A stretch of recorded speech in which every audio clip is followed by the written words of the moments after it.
ಹರಿ ಓಂ ಶ್ರೀ ಗುರುಭ್ಯೋ ನಮಃ ಪರಮಗುರುಭ್ಯೋ ನಮಃ ಶ್ರೀಮದಾನಂದ ತೀರ್ಥ ಭಗವತ್ಪಾದಾಚಾರ್ಯ ಗುರುಭ್ಯೋ ನಮಃ ಶ್ರೀ ವೇದವ್ಯಾಸಾಯ ನಮಃ ಭಾರತೀ ಸರಸ್ವತಿವಾಯ ಬ್ರಹ್ಮಲಕ್ಷ್ಮೀ ಮೂಲನಾರಾಯಣ ವಾಸುದೇವಾಯ ತೇ ನಮಃ ನಮಃ ಶಾಂತಾಯ ದಿವ್ಯಾಯ ಸತ್ಯಧರ್ಮಸ್ವರೂಪಿಣೆ ಸ್ವಾನಂದಾಮೃತತೃಪ್ತಾಯ ಶ್ರೀಧರಾಯ ನಮೋ ನಮಃ ಜಗತ್ಕಲ್ಯಾಣಕಾರ್ಯಾಯ ನರರೂಪಧರಾಯ ಚ ಯೋಗಿರಾಜಾಯ ವಂದ್ಯಾಯ ಗುರುದಾಸಾಯ ತೇ ನಮಃ ಲಕ್ಷ್ಮೀರಮಣ ಗೋವಿಂದ ಗೋವಿಂದ ಹರ ನಮಃ ಪಾರ್ವತೀ ಪತಯೇ ಹರ ಹರ ಮಹಾದೇವ ಭಗವಾನ್ ಸದ್ಗುರು ಶ್ರೀಧರ ಗುರುದಾಸ ಸ್ವಾಮಿ ಮಹಾರಾಜ ಕಿ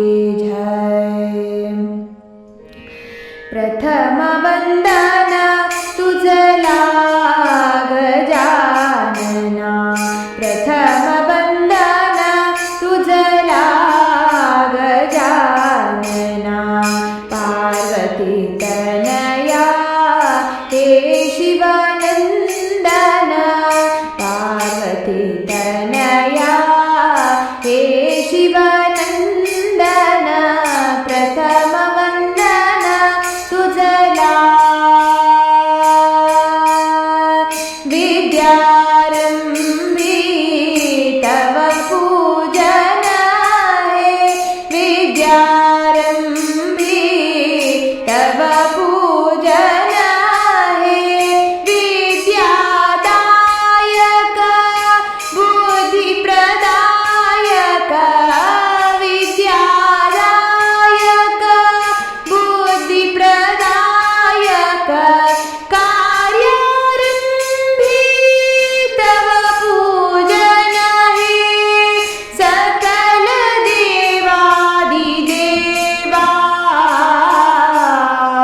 ಸಕಲ ದೇವಾದಿದೇವಾ, ಪ್ರಥಮ ವಂದನ ತುಜಲಾ ಗಜಾನನ, ಪ್ರಥಮ ವಂದನ ತುಜಲಾ, ಪ್ರಥಮ ವಂದನ ತುಜಲಾ, ಪ್ರಥಮ ವಂದನ ತುಜಲಾ ಗಜಾನನ.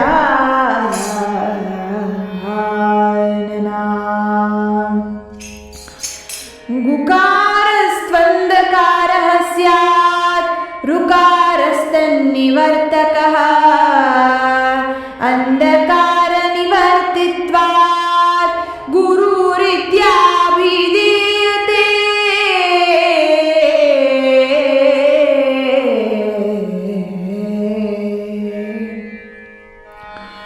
ಗುಕಾರ ಅಂದರೆ ಅಂಧಕಾರ, ಅಜ್ಞಾನ, ಮತ್ತು ರು ಅಂದರೆ ಅದನ್ನ ದೂರ ಮಾಡುವ ಅಂದ. ಅದರ ತಾತ್ಪರ್ಯ ಅಜ್ಞಾನವೆಂಬ ಕತ್ತಲೆಯನ್ನ ದೂರ ಮಾಡುವವನು ಗುರು ಅಂತ ನಾವು ಕರೆಯಲ್ಲಿ ಹೇಳ್ತೇವೆ. ನಮ್ಮ ಜೀವನದಲ್ಲಿ ಅಂಧಕಾರ ಅಂತ ಕೇಳಿದ್ರೆ ಏನದು? ಅದು ಅಜ್ಞಾನ, ಗೊಂದಲ, ಸತ್ಯವನ್ನ ತಪ್ಪಾಗಿ ಅರ್ಥ ಮಾಡಿಕೊಳ್ಳುವಂಥದ್ದು ಅಂಧಕಾರ ಅಂತ ಹೇಳ್ತೇವೆ. ಈ ಸಂದರ್ಭದಲ್ಲಿ ಗುರು ನಮ್ಮ ಜೀವನದಲ್ಲಿ ಪ್ರವೇಶಿಸಿ ಸರಿಯಾದ ಜ್ಞಾನವನ್ನು ನೀಡಿ ಮಾರ್ಗದರ್ಶನವನ್ನು ಮಾಡ್ತಾರೆ. ತಪ್ಪು ಹಾದಿಯಿಂದ ನಾವು ಹಿಡಿದಿರತಕ್ಕಂಥ ತಪ್ಪು ದಾರಿ ಏನಿದೆಯೋ ಅದರಿಂದ ನಮ್ಮನ್ನು ತಳ್ಳಿ ಉತ್ತಮವಾದಂತಹ ಜ್ಞಾನಯುತವಾದಂತಹ ಮಾರ್ಗದಲ್ಲಿ ನಮ್ಮನ್ನು ನಡೆಸಿಕೊಂಡು ಹೋಗ್ತಾರೆ, ನಮ್ಮನ್ನು ಕಾಪಾಡ್ತಾರೆ. ಕತ್ತಲಲ್ಲಿ ಇರತಕ್ಕಂಥವನಿಗೆ ಹಾದಿ ಕಾಣೋದಿಲ್ಲ, ದಾರಿ ಕಾಣಲ್ಲ. ಆದರೆ ಒಂದು ದೀಪ ಹಚ್ಚಿದರೆ ಎಲ್ಲವೂ ಸ್ಪಷ್ಟವಾಗಿ ಕಾಣ್ತವೆ. ಆ ದೀಪವೇ ಗುರು ಅಂತ ಹೇಳಿ ನಾವು ಕರೆಯಲ್ಪಡ್ತೇವೆ. ಅದಕ್ಕೆ ಹಿರಿಯರು ಹೇಳೋದು, ಗುರುವೆಂದರೆ ಕತ್ತಲೆಯನ್ನು ಹೋಗಲಾಡಿಸ್ತಕ್ಕಂಥವನು, ಕತ್ತಲೆಯಿಂದ ಜ್ಞಾನ ನೀಡಿ ಒಳ್ಳೆ ಮಾರ್ಗದಲ್ಲಿ ನಮ್ಮನ್ನು ಕರೆಸಿಕೊಂಡು ಹೋಗತಕ್ಕಂಥವನನ್ನ ನಾವು ಗುರು ಅಂತ ಹೇಳಿ ಕರೀತೇವೆ. ಒಮ್ಮೆ ಒಬ್ಬ ಗುರು ತನ್ನ ಶಿಷ್ಯರಿಗೆ ಉಪದೇಶವನ್ನು ನೀಡುತ್ತಾರೆ. ಭಗವಂತ ಎಲ್ಲೆಲ್ಲೂ ಇದ್ದಾನೆ. ಇದ್ದಾನೆ, ಎಲ್ಲರಲ್ಲಿಯೂ ಇದ್ದಾನೆ, ಸರ್ವವ್ಯಾಪ್ತನಾಗಿದ್ದಾನೆ. ಅವನು ಇಲ್ಲದೆ ಇರತಕ್ಕಂಥ ಸ್ಥಳವೇ ಇಲ್ಲ.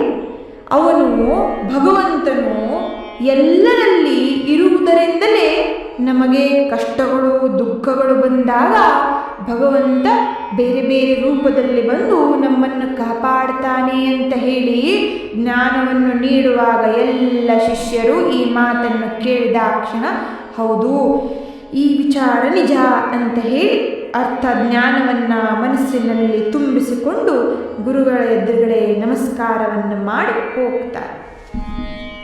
ಆ ಶಿಷ್ಯರ ಪೈಕಿಯಲ್ಲಿ ಒಬ್ಬ ಮಾತ್ರ ಪೂರ್ಣ ಸರಳವಾಗಿ ನಂಬಿಕೆ ಇರತಕ್ಕಂಥ, ಯಾವುದೇ ಜ್ಞಾನವನ್ನು ಕೊಟ್ಟರೂ ಸರಳವಾಗಿ ಅರ್ಥವನ್ನು ಮಾಡಿಕೊಳ್ತಕ್ಕಂಥ ಶಿಷ್ಯ.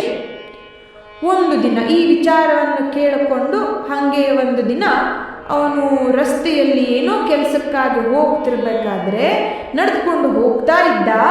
ಜನರು ಓಡ್ಲಿಕ್ಕೆ ಪ್ರಾರಂಭ ಮಾಡಿದ್ರು. ಎದುರುಗಡೆಯಿಂದ ಎದುರು ಬದಿಯಿಂದ ಓಡ್ಕೊಂಡು ಬರ್ಲಿಕ್ಕೆ ಶುರು ಮಾಡಿದ್ರು, ಕೂಗ್ಲಿಕ್ಕೆ ಶುರು ಮಾಡಿದ್ರು, ಓಡಿ ಓಡಿ ಆನೆ ಬರ್ತಾ ಇದೆ ಓಡಿ. ಆ ಆನೆಯೂ ಕೂಡ ಬಹಳ ರಭಸದಿಂದ ಬರ್ತಾ ಇತ್ತು. ಆ ಆನೆಯ ಮೇಲೆ ಅದರ ಮಾವುತ ಅಂದರೆ ಆ ಆನೆಯ ಚಾಲಕ ಕೂಡ ಕೂತಿದ್ದ. ಅವನು ಕೂಗಾಡ್ಲಿಕ್ಕೆ ಪ್ರಾರಂಭ ಮಾಡ್ದ, ಓಯ್ ದಾರಿ ಬಿಡಿ, ಆನೆಗೆ ಮದ ಏರಿದೆ, ದಾರಿ ಬಿಡಿ.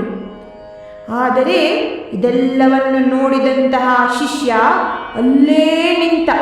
ಅವನು ಯೋಚನೆಯನ್ನು ಮಾಡ್ತಾನೆ, ನನ್ನ ಗುರು ಹೇಳಿದ್ರು ದೇವರು ಸರ್ವದ ಜಾಗಗಳಲ್ಲಿ ವ್ಯಾಪಕನಾಗಿ ಇದ್ದಾನೆ, ಪಸರಿದ್ದಾನೆ, ಎಲ್ಲದರಲ್ಲಿಯೂ ಭಗವಂತ ಇದ್ದಾನೆ. ಅಂತ ಲೆಕ್ಕದಲ್ಲಿ ಈಗ ನಾನು ಯೋಚನೆಯನ್ನು ಮಾಡಿದರೆ ಆನೆಯಲ್ಲೂ ದೇವರಿದ್ದಾನೆ, ನನ್ನನ್ನು ಈ ಆನೆ ಏನೂ ಮಾಡೋದಿಲ್ಲ ಅಂತ ಹೀಗೆ ಯೋಚಿಸಿ ರಸ್ತೆಯ ಮಧ್ಯದಲ್ಲಿ ಕೈಯನ್ನು ಮಡಚಿ ಜೋಡಿಸಿ ನಿಂತ. ಆ ಆನೆ ಹತ್ತಿರ ಬರುತ್ತಿದ್ದಂತೆಯೇ ಮಾವುತ ಮತ್ತೆ ಕೂಗ್ತಾನೆ, ಓಡು, ರಸ್ತೆಯ ಬದಿಗೆ ಹೋಗು. ಆದರೆ ಇವನದ್ದು ಒಂದೇ ತತ್ವ, ಗುರುಗಳು ಹೇಳಿದ್ದಾರೆ ದೇವರು ಎಲ್ಲರಲ್ಲೂ ಇದ್ದಾನೆ, ನನಗೇನು ಆಗೋದಿಲ್ಲ. ಈ ಆನೆ ಬಂತು, ಅವನನ್ನು ತನ್ನ ಸೊಂಡಿಲದಲ್ಲಿ ಎತ್ತಿ ಪಕ್ಕಕ್ಕೆ ಎಸೆತು. ಅವನು ನೆಲಕ್ಕೆ ಅಪ್ಪಳಿಸಿ ಹೋಗಿ ಬಿದ್ದ. ಅಯ್ಯೋ ದೇವಾ ಅಂತ ಹೇಳಿ ಕೂಗುತ್ತಾ ಆ ಕೊನೆಗೆ ಎದ್ದು ಆಶ್ರಮಕ್ಕೆ ಬಂದ.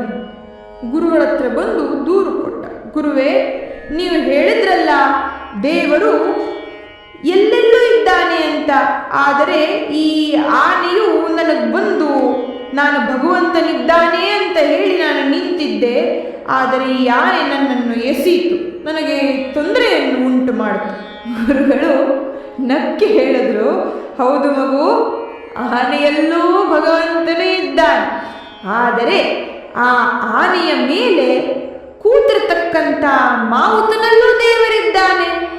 ಅವನು ಭಗವಂತನು ಆ ಮಾವುತನಲ್ಲಿ ಕೂತು ನಿನಗೆ ಹೇಳ್ದ ಬದಿಗೆ ಸರಿ ಸರಿ ಸರಿ ಅಂತ.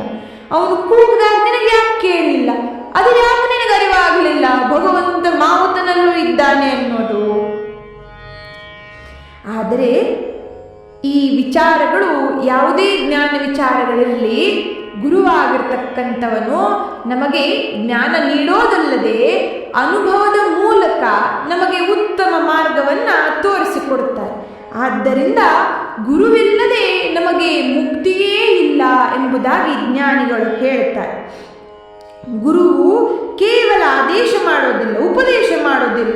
ತನಗೆ ನಂಬಿ ಬಂದಿರತಕ್ಕಂಥ ಭಕ್ತರನ್ನ, ಶಿಷ್ಯರನ್ನ ಸರಿಯಾಗಿ ಅರ್ಥವನ್ನು ಕಲಿಸಿ ಅಪಾಯದಿಂದ ಕಾಪಾಡ್ತಾರೆ. ಅದಕ್ಕೆ ದಾಸರು ಹೇಳೋ ಅಂಥದ್ದು, ಗುರುನಾಮ ಸ್ಮರಿಸಿರೋ ಶ್ರೀ ಗುರುನಾಮ, ಗುರುನಾಮ ಸ್ಮರಿಸಿರೋ ಶ್ರೀ ಗುರುನಾಮ, ಸುರಮುನಿ ಜನರ ಪ್ರಿಯವಾದ ನಾಮ, ಸುರಮುನಿ ಜನರ ಪ್ರಿಯವಾದ ನಾಮ, ಗುರುನಾಮ ಸ್ಮರಿಸಿರೋ ಶ್ರೀ ಗುರುನಾಮ, ಕರ್ಮ ಬಂಧನ ಛೇದಿಸುವ ನಾಮ, ಕರ್ಮ ಬಂಧನ ಛೇದಿಸುವ ನಾಮ,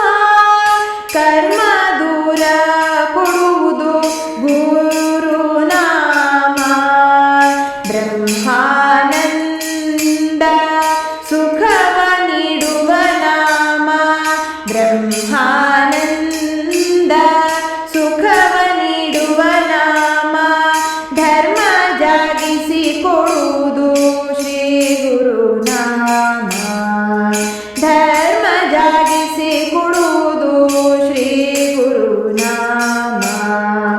ಗುರುನಾಮ ಸ್ಮರಿಸಿರೋ ಶ್ರೀ ಗುರುನಾಮ, ಗುರುನಾಮ ಸ್ಮರಿಸಿರೋ ಶ್ರೀ ಗುರುನಾಮ, ಶ್ರೀ ಗುರುನಾಮ, ಶ್ರೀ ಗುರುನಾಮ.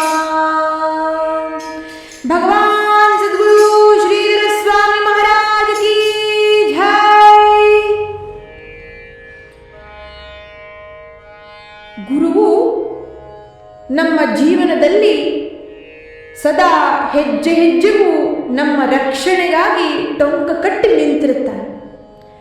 ನಾವು ಮಾಡಬೇಕಾಗಿರ್ತಕ್ಕಂಥದ್ದು ಈ ಮನುಷ್ಯ ರೂಪದಲ್ಲಿ ಮನುಕುಲದಲ್ಲಿ ನಾವು ಜನ್ಮ ಪಡೆದ ಮೇಲೆ, ನಾವು ಗುರುವನ್ನು ನಂಬಿದ ಮೇಲೆ ಗುರು ಏನು ಹೇಳ್ತಾನೋ ಅದೊಂದನ್ನೇ ನಾವು ಮಾಡಬೇಕು. ಅದರಿಂದ ನಮಗೆ ಉತ್ತಮವಾದಂತಹ ಮಾರ್ಗವೂ ದೊರಕುತ್ತದೆ, ಜೊತೆಗೆ ಪೂರ್ಣ ಅನುಗ್ರಹ ಭಗವಂತನದ್ದು ನಮಗೆ ಸಿಗ್ತದೆ. ಅದಕ್ಕೆ ಅನುಗುಣವಾಗುವ ಹಾಗೆ ನಮ್ಮ ಶ್ರೀಧರ ಸ್ವಾಮಿಗಳ ಒಂದು ಸುಂದರವಾದಂತಹ ಪವಾಡ ಉಂಟು. ಅದನ್ನೆಲ್ಲವನ್ನ ನಾವಿಂದು ಕೇಳೋಣ, ಈ ಕಥಾಭಾಗದಲ್ಲಿ ಕೇಳೋಣ. ಚಿಕ್ಕಮಗಳೂರಿನಲ್ಲಿ ಗುರುಗಳು ಬಹಳ ದಿನಗಳ ಕಾಲ ಇದ್ದರು. ಅಲ್ಲಿ ಬಹಳ ಜನ ಭಕ್ತರು ಇದ್ದರು. ಎಲ್ಲರೂ ಗುರುಗಳನ್ನು ತಮ್ಮ ಮನೆಗೆ ವಾಸ್ತವ್ಯಕ್ಕಾಗಿ ಕರೆದುಕೊಂಡು ಹೋಗ್ತಿದ್ರು. ಗುರುಗಳು ಕರೆದ ಭಕ್ತರ ಮನೆಯಲ್ಲಿ ವಾಸ್ತವ್ಯವನ್ನು ಹೂಡುತ್ತಿದ್ದರು. ಆ ಭಕ್ತ ವೃಂದದಲ್ಲಿ ಒಬ್ಬ ಮಂಜುನಾಥ್ ಅಯ್ಯರ್ ಎನ್ನತಕ್ಕಂಥವರ ಮನೆಯಲ್ಲಿ ಗುರುಗಳು ಬರಬೇಕು, ವಾಸ್ತವ್ಯವನ್ನು ಹೂಡಬೇಕು ಅಂತ ಬೇಡಿಕೊಂಡಿದ್ದರಿಂದ ಗುರುಗಳು ಸ್ವಲ್ಪ ದಿನಗಳ ಕಾಲ ಅಲ್ಲಿಯೂ ಇದ್ದರು. ಮಂಜುನಾಥ್ ಅಯ್ಯರವರ ಮನೆಯಲ್ಲಿ ಪ್ರತಿನಿತ್ಯ ಪೂಜೆ, ನೈವೇದ್ಯ, ಮಂಗಳಾರತಿ, ಶ್ರೀ ಶ್ರೀಧರ ಸ್ವಾಮಿಗಳವರ ಭಿಕ್ಷೆ, ತೀರ್ಥ ಪ್ರಸಾದ ವಿನಿಯೋಗ ಎಲ್ಲ ನಡೀತಿತ್ತು. ಪೂಜೆ ಮಂಗಳಾರತಿ ಸಮಯಕ್ಕೆ ಸರಿಯಾಗಿ ಅನೇಕ ಜನ ಗುರು ಭಕ್ತರು ಬರುತ್ತಿದ್ದರು. ಸಾಯಂಕಾಲದ ಸಮಯದಲ್ಲಿ ನಿತ್ಯ ಗುರುಗಳ ಪ್ರವಚನ ಇರುತ್ತಿತ್ತು. ಅದಕ್ಕಾಗಿ ಗುರುಗಳ ಪ್ರವಚನವನ್ನು ಕೇಳಬೇಕು ಅಂತ ಹೇಳಿಯೇ ಎಷ್ಟೆಷ್ಟೋ ದೂರದಿಂದಲೆಲ್ಲ ಪ್ರಯಾಣ ಮಾಡಿಕೊಂಡು ಭಕ್ತರು ಅಲ್ಲಿ ಬರ್ತಿದ್ರು. ಪೂಜೆ, ಮಂಗಳಾರತಿ, ಪ್ರವಚನ ಸಮಯದಲ್ಲಿ ಬಂದವರಿಗೆಲ್ಲ ಪ್ರಸಾದ ರೂಪದಲ್ಲಿ ಊಟಕ್ಕೆ ಬಡಿಸ್ತಿದ್ರು. ಮತ್ತು ಇದು ಗುರುಗಳ ಆದೇಶವೂ ಆಗಿತ್ತು. ಭಕ್ತರು ಯಾರ್ಯಾರಲ್ಲಿ ಪೂಜೆಗೆ ಬರ್ತಾರೋ ಅವರೆಲ್ಲ ಆಹಾರವನ್ನು, ಊಟವನ್ನು ಮಾಡಿಕೊಂಡು ಹೋಗಬೇಕು ಅಂತ ಹೇಳಿ ಗುರುಗಳ ಆದೇಶವಿತ್ತು. ಅದರಂತೆ ದಿನನಿತ್ಯ ನಡೀತಾ ಇತ್ತು. ಸ್ವಲ್ಪ ದಿನಗಳು ಕಳೆದವು. ಹಾಗೆ ಬರ್ತಾ ಬರ್ತಾ ಬರ್ತಾ ಭಕ್ತರ ಸಂಖ್ಯೆಯೂ ಜಾಸ್ತಿ ಆಗ್ಲಿಕ್ಕೆ ಶುರುವಾಯಿತು. ಹೀಗೆ ನಡೆಯುತ್ತಿರುವಾಗ ಒಂದು ದಿನ ಬಹಳ ಅಧಿಕ ಮಾತ್ರದಲ್ಲಿ ಭಕ್ತರು ಬಂದಿದ್ದರು. ಪೂಜೆಗಳೆಲ್ಲ ಮುಗಿತು. ಮೇಲೆ ಗುರುಗಳು ಎಲ್ಲರಿಗೂ ಪ್ರಸಾದ ಸ್ವೀಕರಿಸಿ ಹೋಗಬೇಕು ಅಂತ ಹೇಳಿದ್ರು. ಈ ಮನೆಯ ಯಜಮಾನನಿಗೆ ಸ್ವಲ್ಪ ಯೋಚನೆ ಆಗ್ಲಿಕ್ಕೆ ಶುರುವಾಯಿತು. ಈಗೇನು ಮಾಡೋದು? ಕಾರಣ ಆ ದಿನ ಪ್ರತಿನಿತ್ಯವೂ ಪ್ರಕಾರ ಅಡಿಗೆ ತಯಾರಾಗಿತ್ತು. ಈಗ ಭಕ್ತರ ಸಂಖ್ಯೆ ಅಧಿಕವಿದ್ದುದರಿಂದ ಏನು ಮಾಡಬೇಕಂತ ಚಿಂತಿಸ್ಲಿಕ್ಕೆ ಪ್ರಾರಂಭ ಮಾಡ್ತಾನೆ. ಮತ್ತೆ ಅಡುಗೆ ಮಾಡಿಸ್ಲಿಕ್ಕೆ ಸಮಯದ ಅಭಾವ, ಮಾಡಿಸ್ಲಿಕ್ಕೆ ಸಾಧ್ಯ ಆಗ್ತಿಲ್ಲ, ಸಮಯ ಸಾಲ್ತಿಲ್ಲ. ಈ ಮನೆಯವರ ಈ ಪರದಾಟವನ್ನು ಶ್ರೀಧರರಿಗೆ ತಿಳಿದು ಯಜಮಾನನಾಗಿರ್ತಕ್ಕಂಥ ಮಂಜುನಾಥ್ ಅಯ್ಯರವರನ್ನ ಕರೆದು ಹೇಳ್ತಾರೆ, ಮಂಜುನಾಥ ತಮ್ಮ, ಏನು ಚಿಂತೆ ಮಾಡಬೇಡ.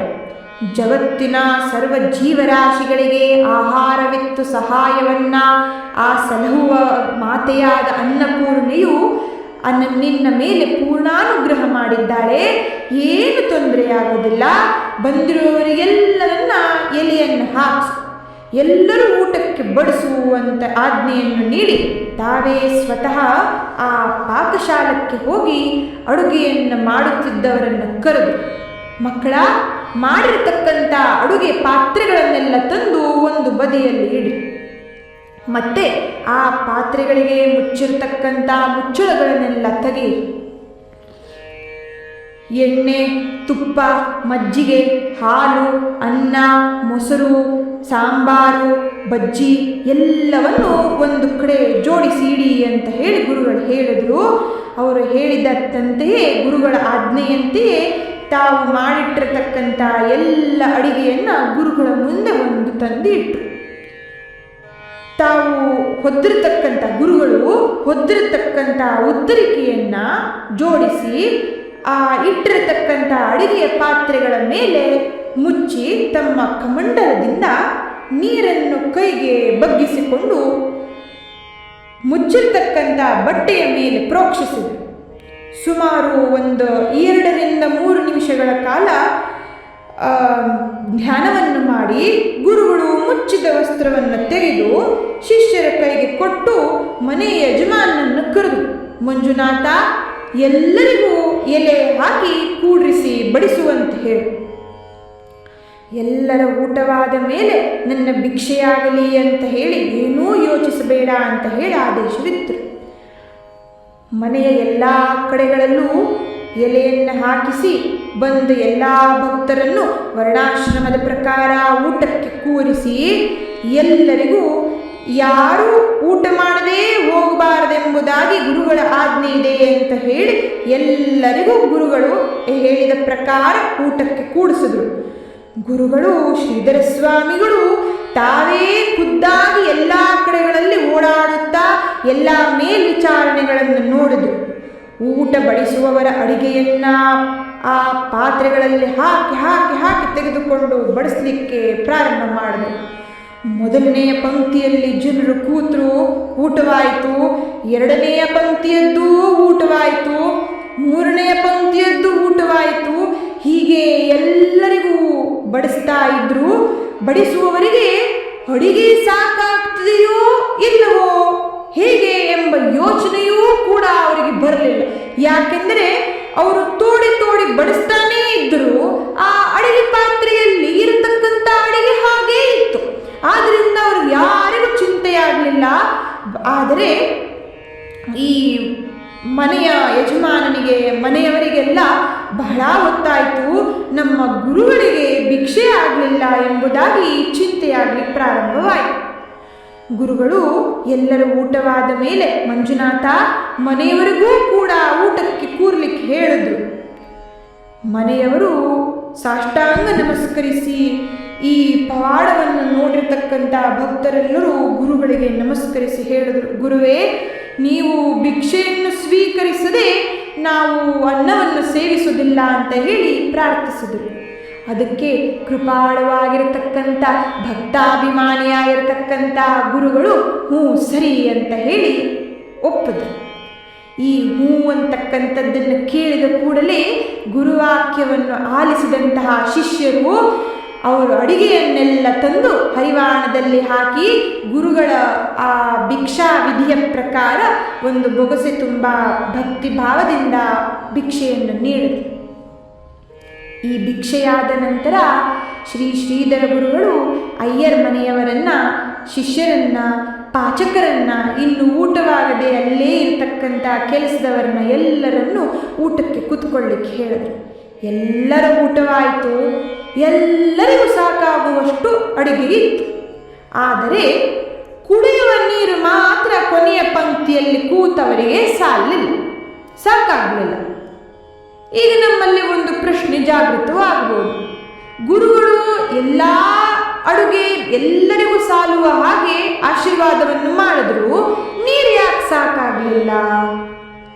ಈ ನಮ್ಮ ಶ್ರೀಧರ ಸ್ವಾಮಿಗಳು ಉತ್ತರಿಯನ್ನು ಹೊದಿಸಿ ಕಮಂಡಲದ ಉದಕವನ್ನು ಪ್ರೋಕ್ಷಿಸುವಾಗ ಆ ಅಡಿಗೆ ಭಟ್ಟರು ನೀರಿನ ಪಾತ್ರೆಯನ್ನು ಇಟ್ಟಿರಲಿಲ್ಲಂತೆ. ಅದಕ್ಕೆ ನೀರುದನ್ನು ಸ್ವಲ್ಪ ಅಭಾವವಾಯಿತು. ಆದರೆ ಮನೆಯ ಅಂಗಳದಲ್ಲೇ ಬಾವಿ ಇದ್ದುದರಿಂದ ಅವರಿಗೆ ಅಷ್ಟೊಂದು ತೊಂದರೆಯಾಗಲಿಲ್ಲ. ಹೊರಕ್ಕೆ ಹೋಗಿ ನೀರನ್ನು ತಗೊಂಡು ಬಂದು ಅವರು ಅದನ್ನು ಕೆಲಸಗಳನ್ನು ಮುಗಿಸಿದ್ರು. ಈ ರೀತಿ ನಮ್ಮ ಗುರುಗಳ ಮಹಿಮೆ ಅಪಾರ. ನಂಬಿದ ಭಕ್ತರನ್ನ ಹೆಜ್ಜೆ ಹೆಜ್ಜೆಗೂ ಕಾಪಾಡತಕ್ಕಂಥ ಕೃಪಾಳು ನಮ್ಮ ಶ್ರೀಧರ ಸ್ವಾಮಿಗಳು. ಈ ಕಥಾಭಾಗವನ್ನು ನಮ್ಮ ಗುರುಗಳ ಪಾದಾರವಿಂದದಲ್ಲರ್ಪಿಸಿ ಮತ್ತಷ್ಟು ಮಹಿಮೆಗಳನ್ನು ಹೇಳುವಂತೆ ನನಗೆ ಅನುಗ್ರಹವನ್ನು ಮಾಡುತ್ತಂದೆ ಅಂತ ಹೇಳಿ ಗುರುಗಳ ಪಾದಾರವಿಂದಗಳಲ್ಲಿ ಬೇಡುತ್ತಾ ಈ ಕಥಾಭಾಗವನ್ನು ಗುರುಗಳ ಪಾದಾರವಿಂದ ಕರ್ಪಿಸುತ್ತಾ ನಾನು ಮಂಗಳವನ್ನು ಹಾಡ್ತೇನೆ. ಇಂದಿನ ದಿನವೇ ಶುಭ ದಿನವು, ಇಂದಿನ ವಾರ ಶುಭವಾರ, ಇಂದಿನ ದಿನವೇ ಶುಭ ದಿನವು, ಇಂದಿನ ವಾರ ಶುಭವಾರ, ಇಂದಿನ ತಾರೆ ಶುಭ ತಾರೆ, ಇಂದಿನ ಕರ್ಣ ಶುಭ ಕರ್ಣ, ಇಂದಿನ ತಾರೆ ಶುಭ ತಾರೆ, ಇಂದಿನ ಕರ್ಣ ಶುಭ ಕರ್ಣ. ಇಂದು ಪುರಂದರ ವಿಠಲರಾಯರ ಸಂದರ್ಶನ ಫಲವೇ ಮಗಾಯ್ತು, ಸಂದರ್ಶನ ಫಲವೇ ಮಗಾಯ್ತು, ಸಂದರ್ಶನ ಫಲವೇ ಮಗಾಯ್ತು.